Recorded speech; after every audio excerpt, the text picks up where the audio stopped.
Okay, let's continue. This is lecture 25, and we'll be dealing today with a formalism that is perhaps the state of the art in magnetic resonance, in that, unlike the previous relaxation theories that we considered, which were including spatial motion perturbatively or indirectly, the stochastic Liouville equation formalism actually includes it explicitly, even though it would be a classical motion.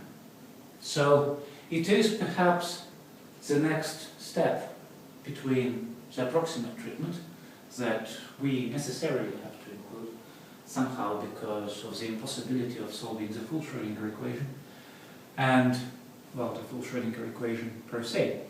So it's not a relaxation theory as such, the stochastic Liouville equation formalism. It is simply a formalism that is sufficiently general to actually account for relaxation naturally. And as we'll see, it's fairly complicated, but it has its uses, particularly in situations where we are outside various perturbative limits.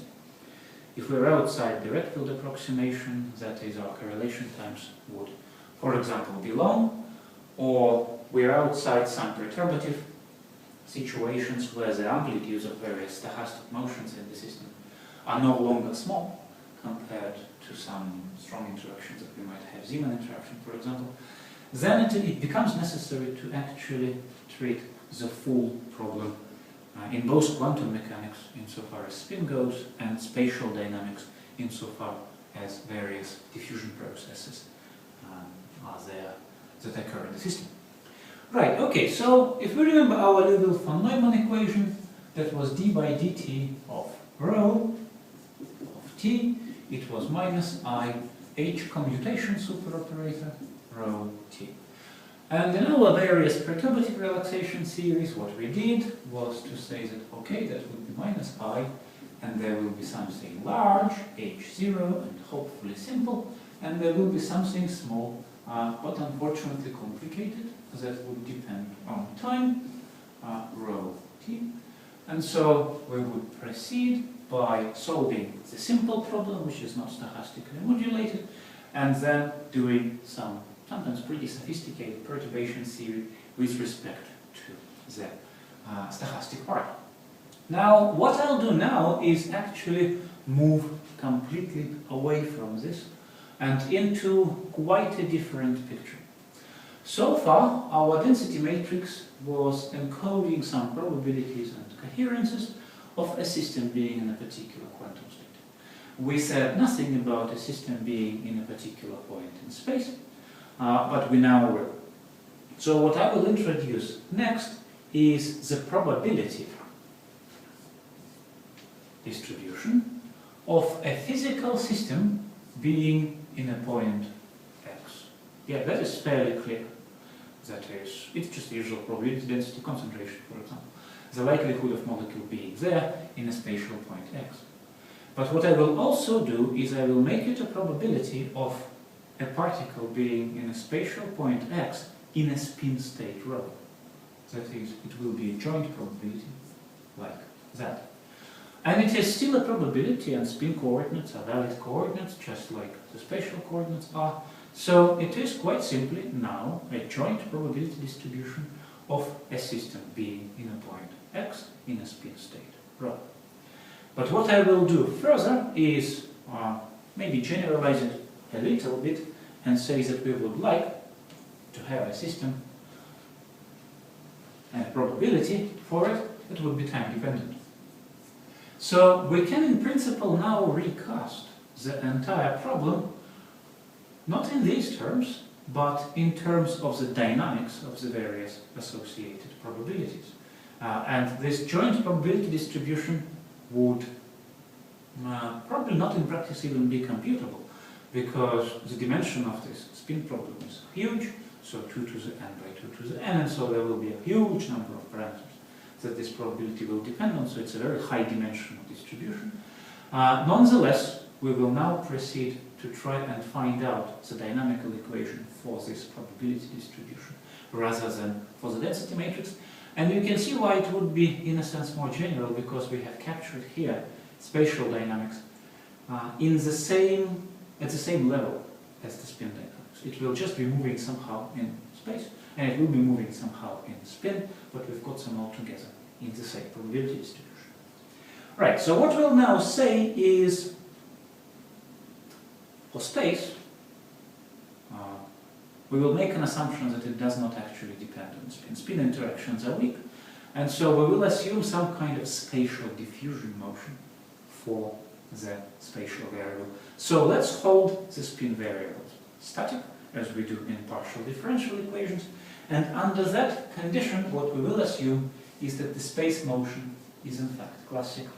So dp of x rho and t by dt, holding the spin dynamics static, will be some kind of diffusion or dynamics equation for that probability x rho t, where d is some sort of spatial operation.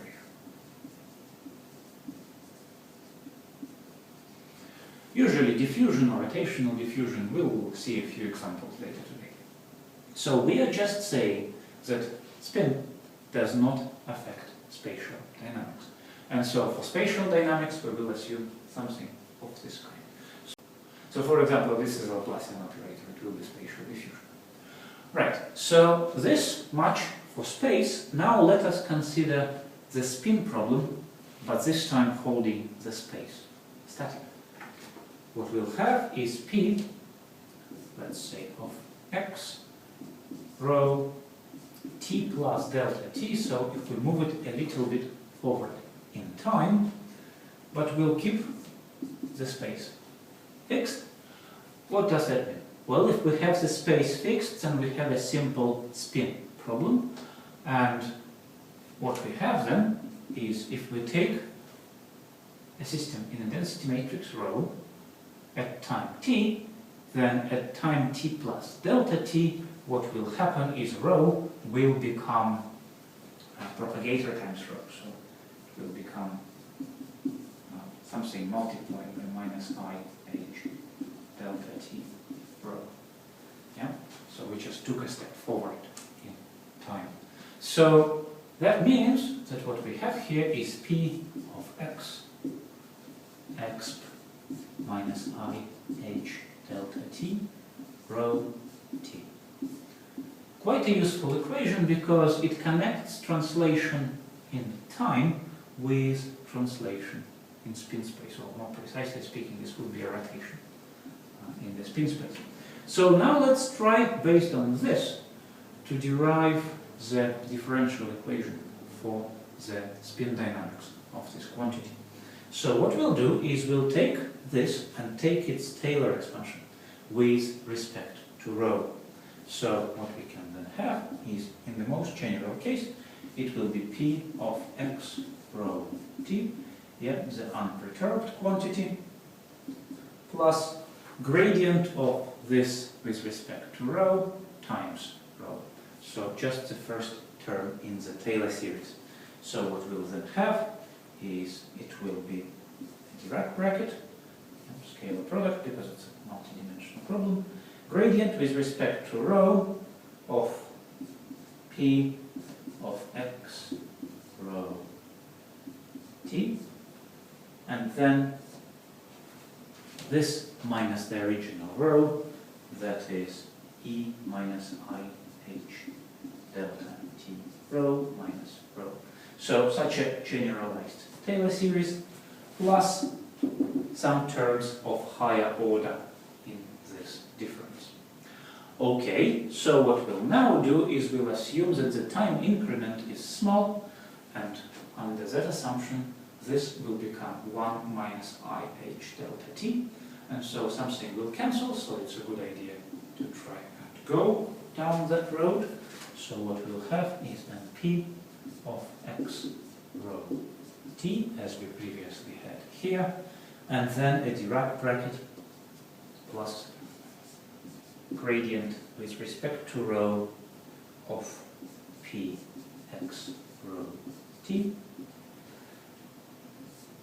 minus I h rho That's the only thing that survives when we take Taylor expansion of this with respect to delta t. Plus higher order terms, so something of order of delta t squared. Okay, so far so good.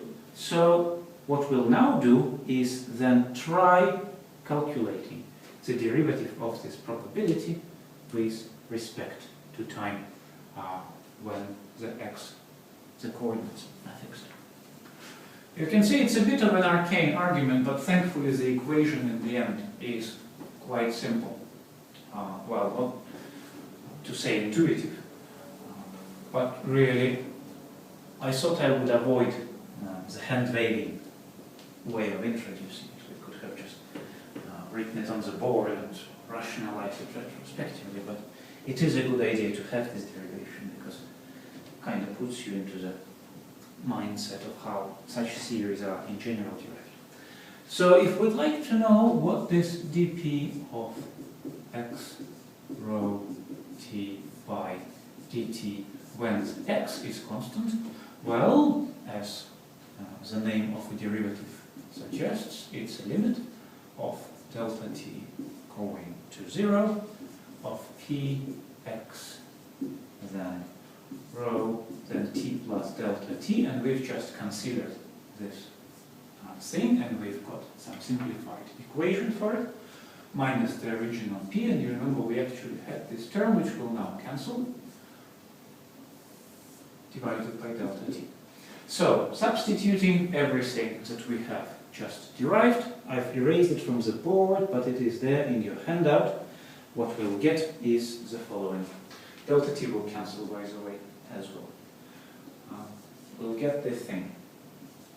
The gradient with respect to rho of p x rho t, direct bracket minus I h rho.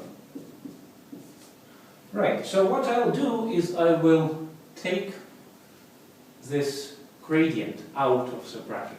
So what will then happen is if I take it out of the bracket, this becomes the gradient of a product, which is expanded using the usual product rule. So I'll have to add and subtract a term to it for me to do that.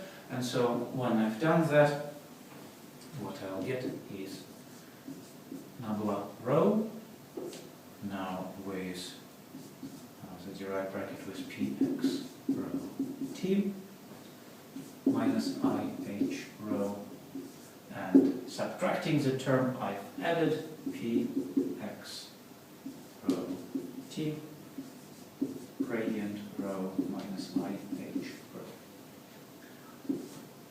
Now it is not very easy, but one can see that this term is in fact 0. We'll try proving it. So nabla rho of minus I h rho. This is just a matrix vector product here, so why don't we expand it? And this is also a scalar product. So that's d by d rho 1, 1 plus d by d rho 1, 2, and so on. So long gradient vector. And this is just a matrix vector product. So minus I gets out in front. This will be a sum that is accomplishing this direct bracket scalar product.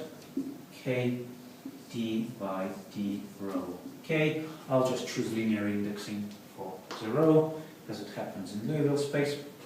And then matrix vector product h double hat rho then k's element of that. So that would be, we've just expanded the scalar product, and what I'll now do is expand the matrix vector product here as well. So it will be minus I, same sum for k, d by d rho k, and then this sum over m, h, k, m, rho m. So that's the matrix vector product in there, and well, only a few terms will survive in here because we are taking the derivative with respect to rho k. So m has to be equal to k, otherwise it's 0. And when we take that derivative, this will simply disappear, and so we will have just minus I, a sum over k, h k k. But as we remember from our inquests into spin Hamiltonians are traceless, and so this is 0. Okay, so we can forget about this term, and so that is what we get for the derivative of the probability with respect to time. Okay, so now we have the derivative of this with respect to time when we held the spin constant. We just assumed some classical equation of motion. And we have the derivative of this with respect to time when we hold the space constant. So because we only had the spin and the space, we can now recompose the full partial differential equation for that probability density. It's not yet the stochastic Liouville equation, and I would wager a guess that the equations that we will now write on the board is in practice utterly incomputable, but it is a starting point for then taking an average over the ensemble, and that would give us the stochastic Liouville equation. Right, so that equation that we've just derived, so therefore d by dt of p of x rho t will be a sum of the two parts that we've just derived, and so that would be gradient rho, scalar product, p x rho t minus I h rho, and then plus the space part, d our diffusion operator within p x rho t. Okay, so now why don't we obtain the ensemble averaged density matrix? What is the ensemble average? It's an integral over the entire space weighted by the probability. So if we want an ensemble averaged density matrix, it will be a function of space and time. That will have to be by definition rho, then the probability of x rho t dv rho, where this is the volume of the spin space. So if we want the average of any property, we take that property times the probability of that property integrated over the entire configuration space, and so this is what our ensemble average density matrix therefore is. Note that this is a very high dimensional integral. The volume here is the product over every coordinate we have in the density matrix, so 2 to the n coordinates. And again, our only chance of taking this integral is analytic. It is probably impossible to take it numerically. And, well, surprise, surprise, it can actually be done.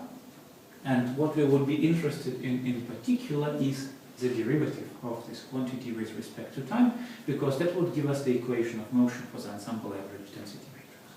So d by dt of rho x t, this should be a vector here, not a hat, ensemble average is, as the integral suggests, this does not depend on t, this is a coordinate in this case, and d by dt p of x rho t dv rho, and the equation for this we have just derived here.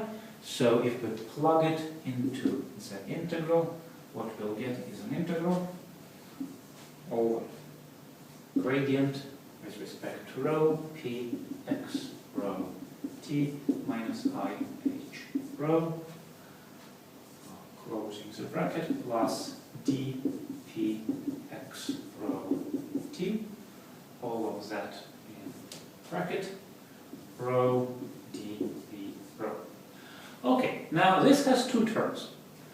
This one's complicated, and we'll take an extra hard look at it, but this is very simple. So this integral d simply goes out, because we're integrating over the spin variables, and this only affects the space variables, and then what we have is just the definition of our average rho. So that term is in fact fairly simple. The first integral, however, is, well, considerably harder, but what will help us is if we note that this is a multidimensional equivalent of a derivative. So we are in fact taking an integral of something that is a derivative with respect to rho times rho over the volume of rho.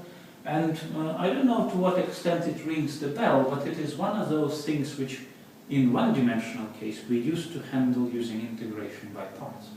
Because if we have a derivative and then a rho dx, then we can integrate that and differentiate this dx.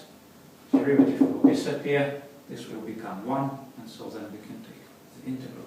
So what I will write here as a sort of interlude is the multi-dimensional equivalent of integration by parts. So if we have an integral over some volume, f nabla g dv, so that is what used to be just our function. This is the generalization of a derivative, so a gradient scalar product. A function is equal to a surface integral over the surface which is enclosing our volume, f g ds, minus an integral over the volume g nabla f dv.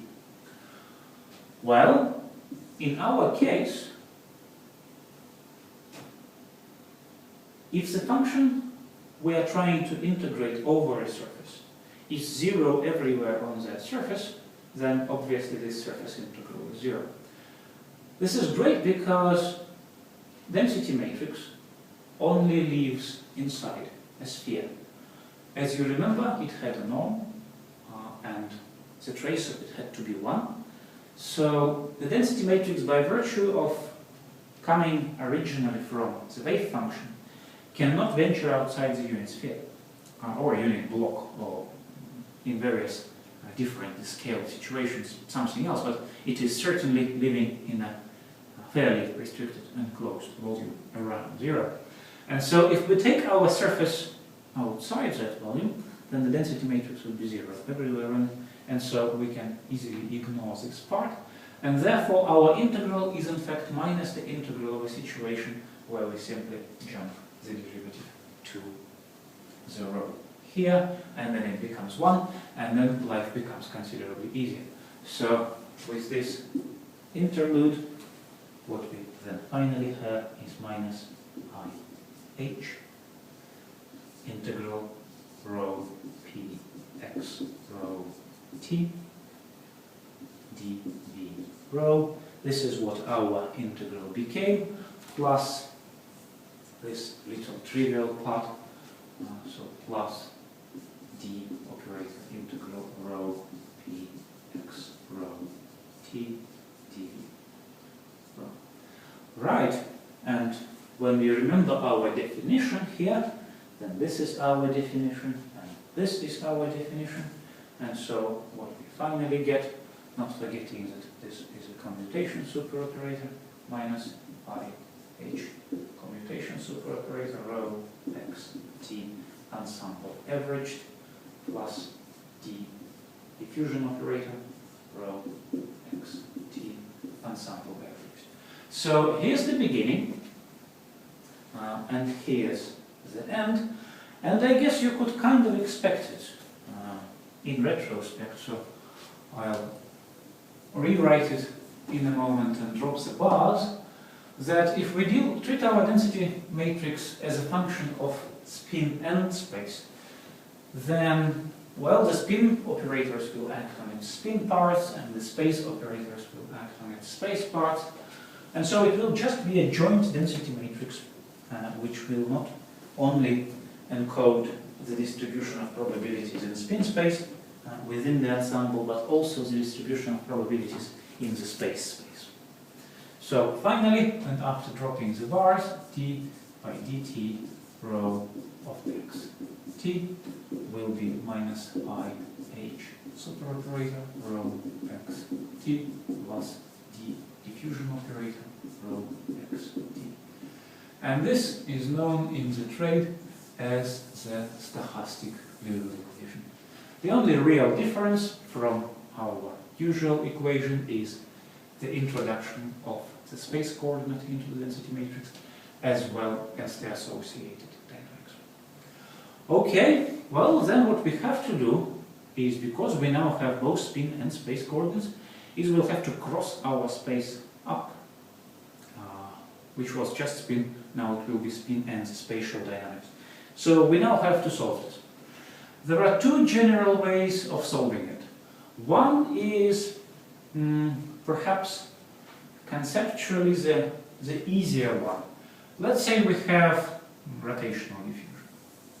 So something diffuses on a sphere with respect to its orientation. So what we now have to do is just discretize the points on that sphere. So put a grid and let the system diffuse between the points on that grid, and it will diffuse under the diffusion operator. So D will be responsible for jumps between these points, somehow according to some sort of dynamics that the system has.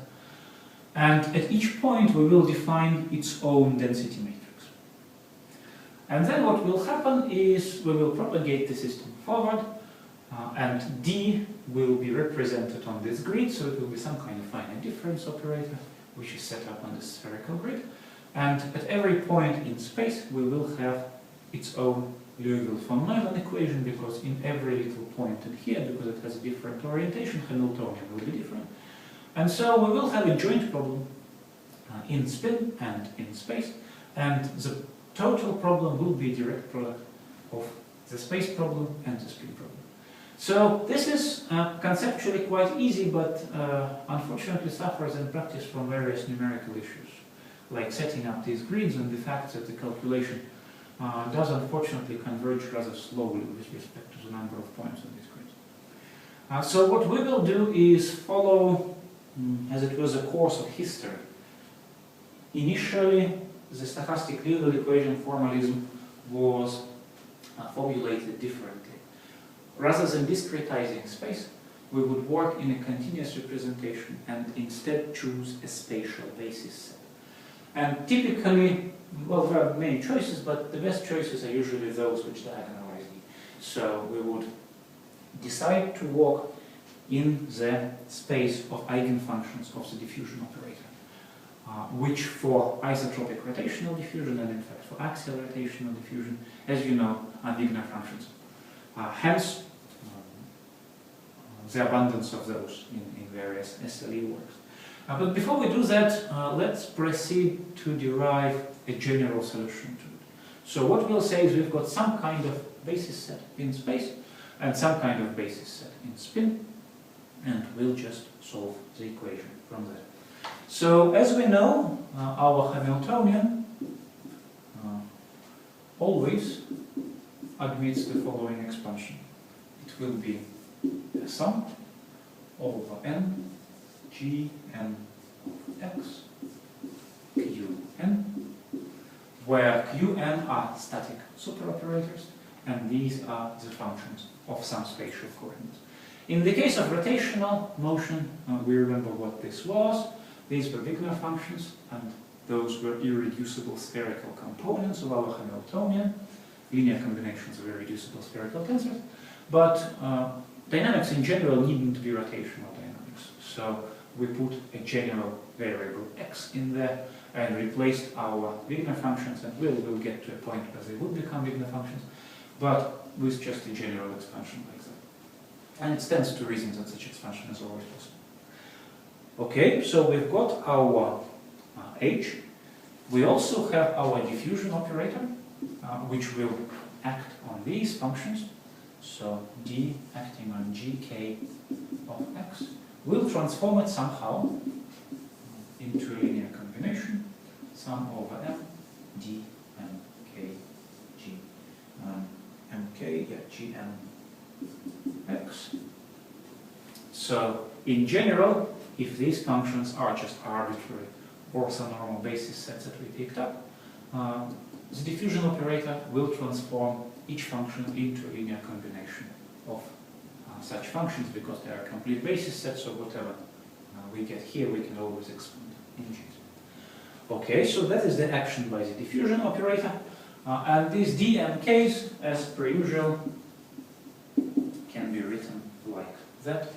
G and D operator GK, assuming that G are the orthonormal basis set. Okay, so similarly, we can have an expansion for the density matrix. So rho x t will be a sum over k g k x, the same complete basis for space, but also a bunch of rho k's which are functions of time. And it has connections to here. So in a way, if we chose the basis set of g's to be a bunch of delta functions, so delta basis, they would correspond to discrete points in space.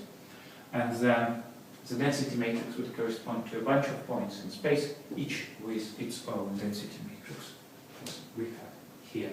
But usually it's very inconvenient to make that choice, so we'll assume that these are some kind of continuous functions. In one-dimensional sines and cosines, for example, or in three dimensions, Wigner functions, and so on. Okay, so why don't we take these definitions, which we have now introduced, and plug them into the stochastic Liouville equation and see what comes out.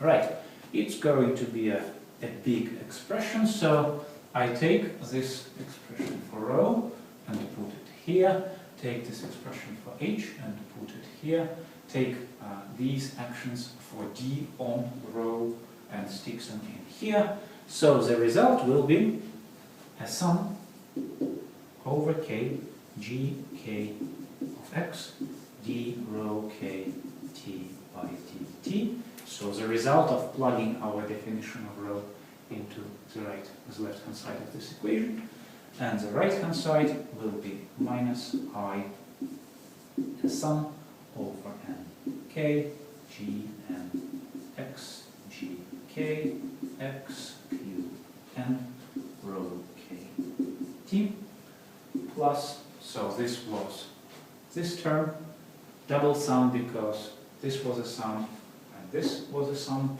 and now we put this and that to get the final term. Be a sum over n k d n k g n of x rho k t. Okay, looks pretty scary until we remember that g's are orthonormal. And because expansion in orthonormal functions is unique, we can take a scalar product of this equation with each of those functions in turn, and some terms will vanish, others will survive, but this is a way of transforming such expansions into systems of equations for the coefficients of these expansions. So let's say these are all cats. And here, so if we now multiply it by a bra, g, which letter did I use here? M. And take all the scalar products and vanish what vanishes and survive what survives. What we'll get is a system of equations which will be indexed by m, so this function with which we took the scalar product, d rho m of t by dt will be minus I sum over n k c n k m, and I'll tell you what that is in a moment, q n rho k t, that's the first term, plus sum over k d m k rho k t. Okay, and c n k m, you see when we get gn, gk, and we take a scalar product with gm, you may remember when we introduced Lie algebras that such triple scalar products were actually called structure constants. So this c and km are the structure constants of the algebra of these functions. So c and km is an integral over all space of gn, gk, and gm conjugate. G, M, G, K, G, M, complex conjugate, D. That's the definition. And, well, we now have a system of equations, each of which is, if not simple, but at least less scary than the original equation here was. And if we now collect the various terms, so for example, we can realize that this is in fact a part of the Hamiltonian, and we can pretty much keep this as it is sufficiently simple. So after doing some extra little piece of notation like that, the system becomes fairly compact. And it is quite convenient numerically because, of course, numerically we do not have all these sums. We usually just have matrix vector products. So when you get to actually programming this in practice, you often find that it becomes considerably easier. So the final systems that we have for the general case is D rho M T. So the density matrix corresponding to the m's spatial function, or equivalent to the density matrix sitting in the m's point on our discretized sphere. dt is a sum over k minus I h k m, the family of superoperators, plus d m k, identity superoperator for spin, rho k. Okay, that's fairly easy, and so what we have is coupled spin evolution and diffusion. This HKM, which will be this, will be a sum CM, KM, QM, sum over M, is a bunch of superoperators, and they are shifting our dynamics between the spatial points, and in each spatial point something else happens, and so we have a coupled evolution of the spin variables and the space variables, and the system just goes ahead, forward in time. Okay, this may seem fairly abstract, so why don't we narrow ourselves down to the fairly popular case that we've considered many times by now in the previous lectures, the case of isotropic rotational diffusion. Right, I think I'll erase this and set up the stage for the rotational diffusion problem. So x becomes omega, where omega could be Euler angles, could be angle axis, could be any parameterization of SO3, which is the rotation group. And it is perhaps clear that this should be special orthogonal group SO3, because inversion is not on a sphere, is not an operation that a physical system can accomplish. It cannot jump from a point on a sphere to the opposite point suddenly. So inversion doesn't appear in that group, so it has to be special orthogonal group, the group of rotations. So H of omega will have its usual spherical expansion, a sum over k m d 2 k m q k m, where these are the irreducible components of the Hamiltonian, and these are the by now hopefully well familiar Wigner functions. Then our diffusion operator d will be minus d number, which is the rotational diffusion constant, Lx squared plus Ly squared plus Lz squared, the spatial Laplacian, where these are the spatial angular momentum operators. Remember that x d by dy means minus y d by dx. So all the generators of elementary rotations, the squares correspond to rotational diffusion. So really, really brave will remember that this is called Casimir operator in SO3. So that's our diffusion, and we also remember that Wigner functions are in fact eigenfunctions of that operator. That will make the treatment particularly convenient in a moment. So for rho, we have two additional complications. Is first of all, rho will depend on time, which we do not assume for the Hamiltonian. And secondly, the sum in here will not just involve the second rank as the Hamiltonian does, because most of spin interactions, well, all of the spin interactions are at most second rank, but rho can accumulate the product of those ranks as the system evolves, and so we must have a sum over all ranks in there.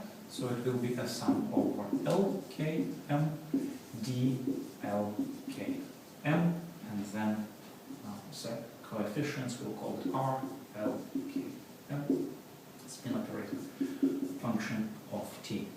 And finally, well, the observation I've just made is that the D times D L K M is minus D L L plus 1 D L K M. The fact that the Wigner functions are eigenfunctions of the rotational diffusion operator. Okay, with this in place, we now have the Hamiltonian, we now have the density matrix, and we have the diffusion operator and its action on the spatial basis. We can take this and plug it all into the stochastic Liouville equation. Again, I've erased it from the board, but you have it there in your handout. So the equations are a bit scary, but we really have to get through those, because it is, on the one hand, very instructive, and on the other, pretty essential when those of you who are unfortunate enough to work in the slow motion limit of your EPR spectroscopy at some point, you will have to use stochastic Liouville equation. It is unfortunately the only algorithm that is known to consistently work in all those cases. So, a sum over LKM d LKM of omega, then d by dt r LKM as a function of time spin operator equals minus I, and here comes the Hamiltonian times density matrix, so the sum over no less than 5 indices LKM PQ d2, this comes from the Hamiltonian, km of omega, dl pq, that comes from the density matrix of omega, qkm, again a piece of the Hamiltonian, and r l pq, a piece of the density matrix, a function of time. So this is the Hamiltonian part of it, minus d, the rotational diffusion constant, a sum over LKM, L plus 1, so we've already applied the diffusion operator, d LKM of omega r LKM as a function of time. Okay, well, we will now do something that we already did in the more general case when these were g's of x. We will remember that Wigner functions are orthogonal as functions, and that we can separate this equation out into individual coefficients corresponding to different LKM ranks of the Wigner function.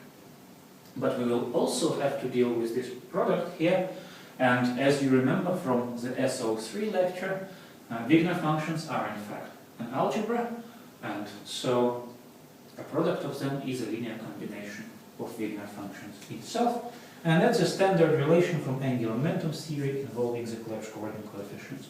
So d2 km dl pq will be equal to the sum from L big from L minus 2 modulus to L plus 2, and then the sum over projections, big M and big N, then C, L, M, 2, K, L, E, and C, L, N, 2, M, L, Q, D, L, M, N.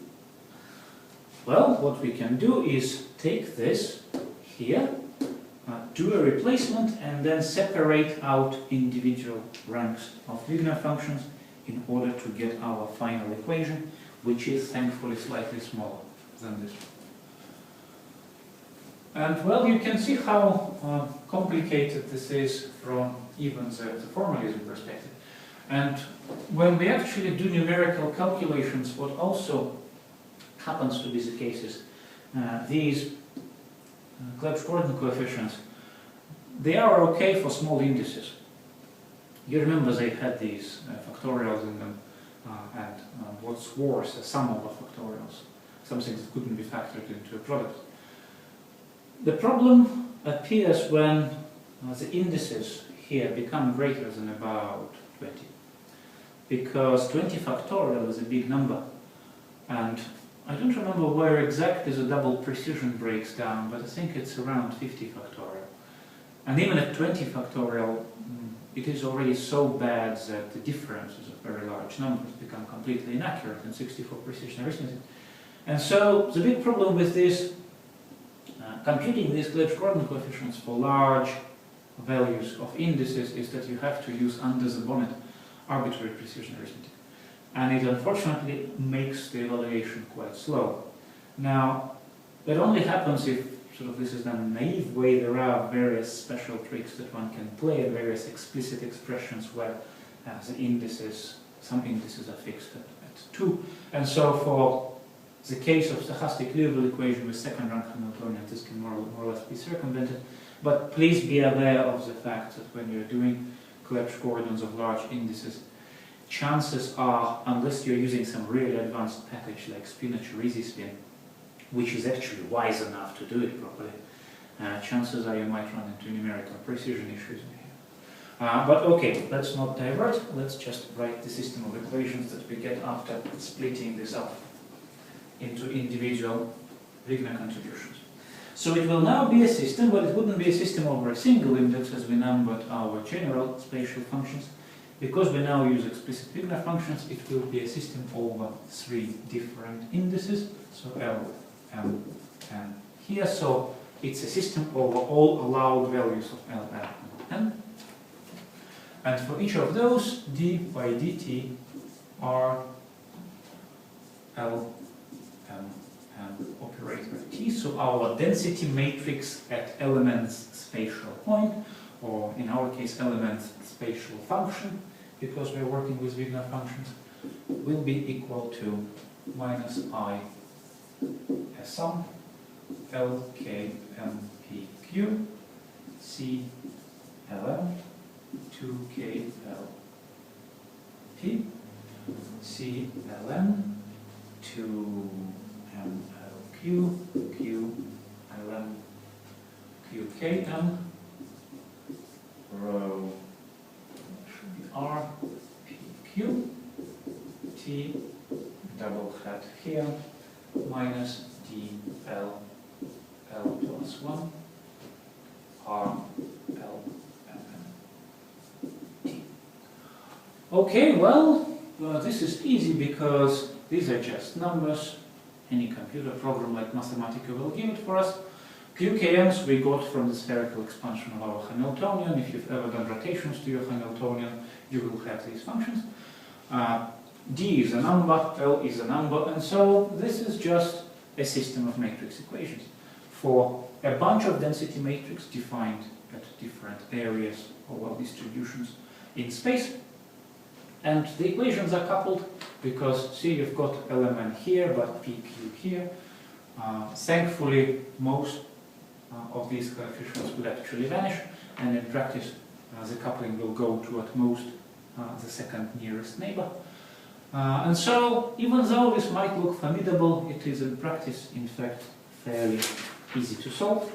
And one last thing that is worth noting here before we go into a practical example is the initial condition.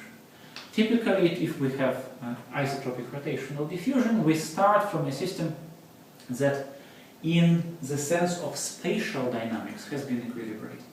That is, whatever we're doing with it in spin, we are putting it into a magnetic field, we're blasting it with pulses, but our core assumption at the very beginning of this theory was that the spin dynamics does not affect the spatial dynamics, the energies are too small.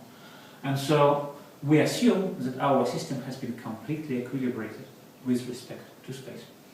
And see these damping terms here. If we go to infinity, this is a negative number. So unless this is 0, so unless L is actually 0, then this damping term will destroy the corresponding R.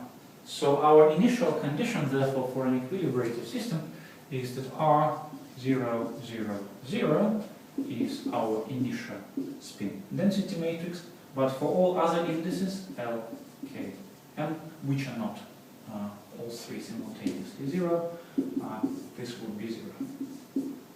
So that is the initial condition. So let's put it that way, that the isotropic distribution of the systems in space is populated with our usual starting density matrix, but all the anisotropic distributions of our systems in space are in fact initially unpopulated. This will cease to be the case as we evolve the system, because different Hamiltonians at different orientations are different, and so anisotropies will emerge, but at least initial condition is like that. Okay, so much for the general description. Let us now go into one practical example, I guess. It hardly has any real significance scientifically, but it is an example of how to solve these things. One significant issue that one encounters in solving these things is that the number of these functions is in fact huge. The number of Wigner functions goes cubically as the rank increases. And unfortunately, in practical calculations, one actually requires fairly high ranks of these.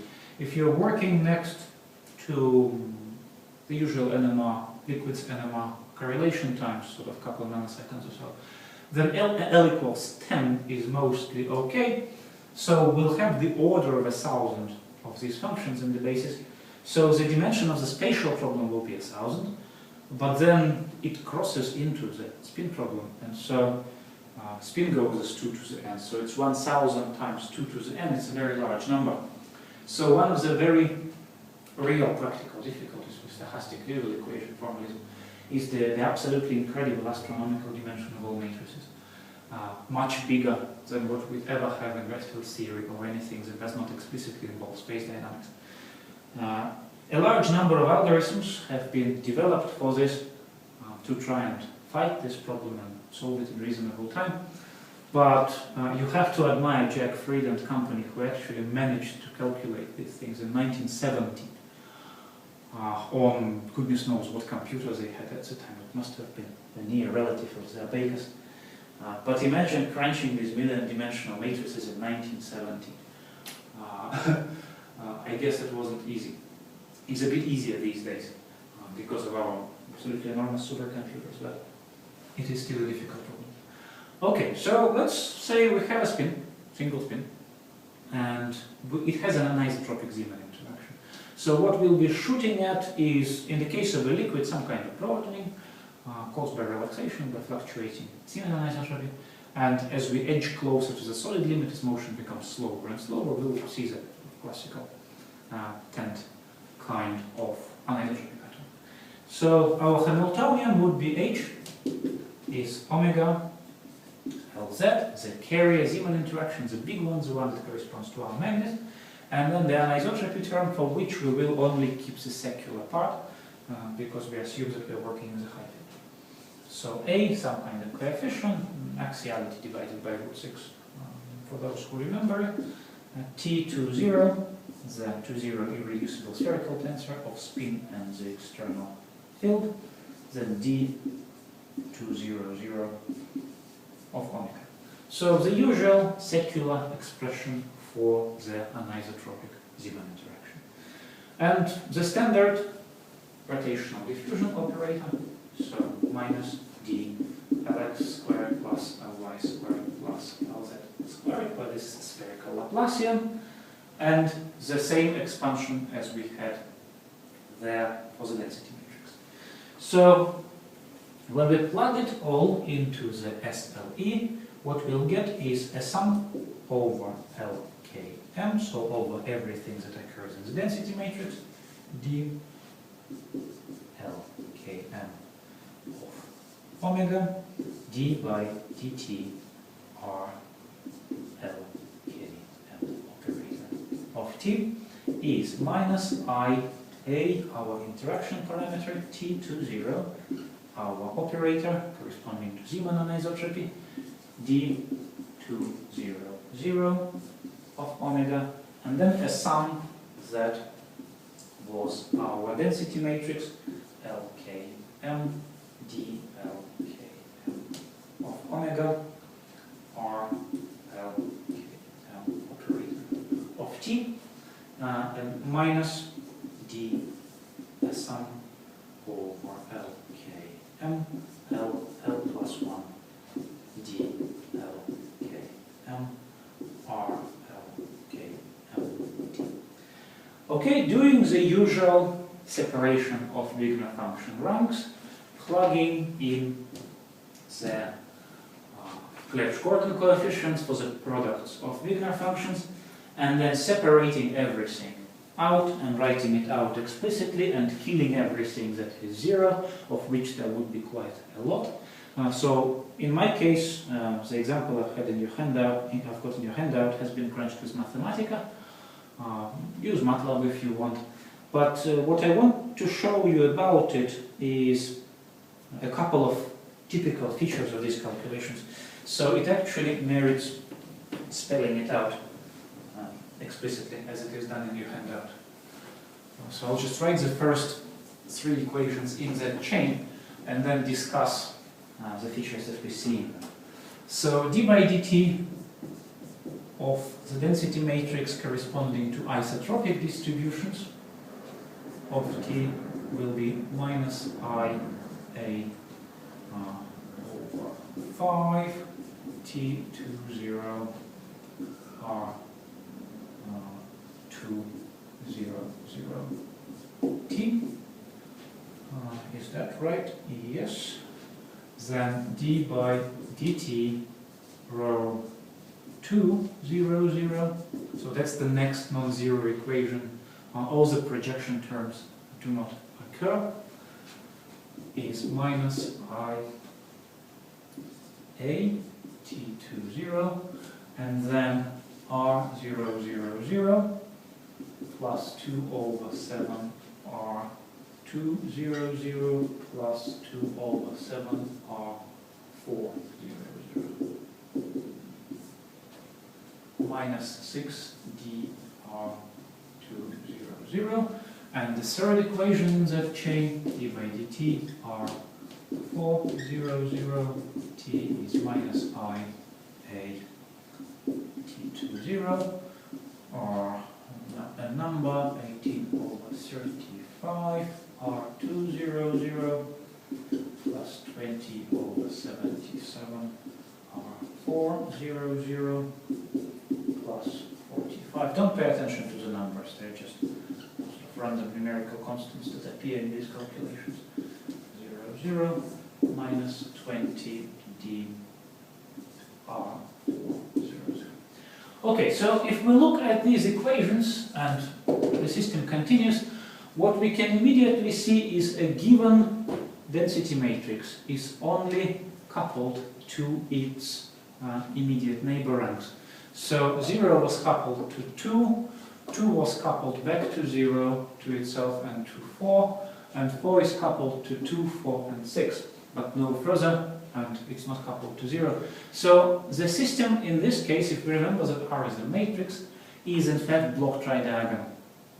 And this block tridiagonal structure is, well, it survives quite a lot of additional generalizations. So more complicated diffusion models, more complicated Hamiltonians. So the system is in fact block tridiagonal, and that makes it relatively easy to solve. In particular, some classes of analytical solutions are impossible because block tridiagonal systems can be solved in terms of continuous fractions, and also can be solved with rather more ease than generalized cases on numerical computers, because the block structure can be taken advantage of. Second feature that is important about it is the fact that this damping term grows. And if you remember that equation that yielded it, it had L plus 1 in it. So as a function of cardinal rank in here, it is quadratic. Which means that the further down the hierarchy of these equations we go, the faster the damping term on them And so, in a sense, the less important they become. Because sooner or later there will come a point where the damping will be so strong that anything that arrives into that equation is instantly destroyed. And what's also important here is that we actually start here at R00, remember our initial condition. So it will take the system time to distill down these equations with nearest neighbor connectivity into this deep rank, and by the time it gets there, it will have encountered so many of these damping terms it might actually completely get dumped. And so there always is a cutoff point at some value of L, beyond which it is no longer necessary to include further equations. So it has to distill down to these ranks, and as it distills down, it has to survive all that dumping. So the chances of it returning back into the observable magnetization here are slim indeed. And so typically, if we're working in a non-viscous liquid, L equals 10 is sufficient. If we're working closer to the solid limit, then L can be up to 100. And if you remember my statement about the basis growing cubically, that becomes a problem because the dimension of the spatial basis becomes 1 million. And then you cross it with spin and it becomes 20 million. 20 million we can more or less handle on modern computers, but it still becomes difficult. So it is a very general formalism that works all the way from extreme narrowing on the non-viscous end to the solid limit on the crystalline powder end. But unfortunately the equations become really large really quickly. So SLE can in practice, well, let's put it that way, I've never seen it done for anything bigger than a 3-spin system. Even a 3-spin system is hard. But you have the aesthetic satisfaction of running the most general such formalisms there is.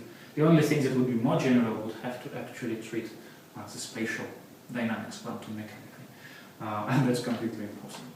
So far as realistic formalisms go in magnetic resonance, stochastic Liouville equation is the top of the line, and unfortunately the end of the line. Okay, that's it for today's lecture, and in the next lecture we'll be dealing with solid-state relaxation theories where spin dynamics is coupled to the Feynman math.